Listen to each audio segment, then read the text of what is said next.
Hey guys, this is a video on plagiarism. I'll be covering the definition, types, reasons, consequences of plagiarism, as well as citing two real-life cases of plagiarism, and lastly, the ways to avoid plagiarizing. So, what is plagiarism? According to Oxford Dictionary, plagiarism is the practice of taking someone else's work or ideas and passing them off as one's own. Now, we'll move on to the types of plagiarism. The first type is direct plagiarism, which is the act of copying exactly from a source without quotation marks or showing that it is not your own words. This is the most common form of plagiarism online. If you receive a similar question for a paper you did in the past, is it okay for you to resubmit it for another project? No, it is not. This is considered self-plagiarism. When you recycle your previous work or parts of it to another teacher without the permission of both teachers involved, you are pretending that it is an original paper, which is considered unethical. Mosaic plagiarism is another type of plagiarism, which is the act of changing a few words in the sentence.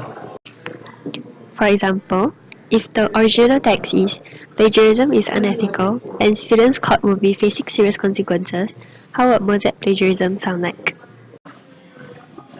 Students may tend to only find synonyms for some words in the sentence, which would sound like this. Plagiarism is immoral and students caught will be facing severe consequences. If that's the case, he or she is committing mosaic plagiarism.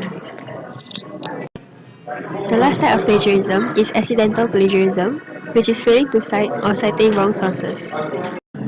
Now I'll be sharing with you some reasons why students plagiarize.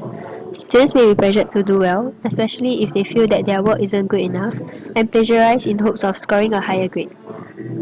Without the understanding of a topic, students may also fall into the temptation of plagiarizing everything they find online. In this digital age where many things are easily accessible on the internet, students may just copy and paste whatever information they find, or even purchase a paper online. Students may also be confused as to what plagiarism includes, or feel that it is not a serious offense, and thus risk facing the consequences. Students, when caught plagiarizing, can face consequences ranging from failing a paper to even being expelled, depending on the severity and the policies of the school. Next, I will share with you two cases of plagiarism. The first case is on the nursing student who faces expulsion for self-plagiarism. However, she claimed to not know what it meant and sued the school for their decision. The second case is on Melania Trump's speech, which was very similar to Michelle Obama's speech in 2008. This led to a negative impact on Trump's campaign. Plagiarism is a form of theft and cheating, which is dishonest as you receive the credit you did not work for by stealing it from others. Now, let us explore the ways to avoid plagiarism. To use an author's work, we can either summarize, paraphrase, or quote it. To summarize is to condense and shorten the original text using your own words. To paraphrase, you should try to read the text once and rewrite it using your own way of writing without referring to the text. To quote is to simply add quotation marks to the original text that you have directly copied.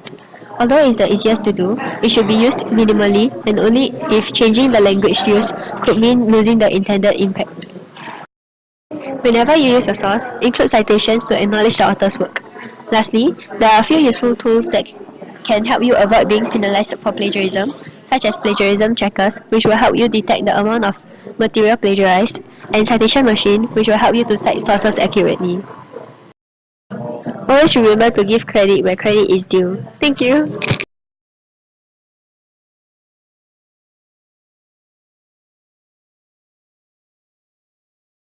Created using Powtoon.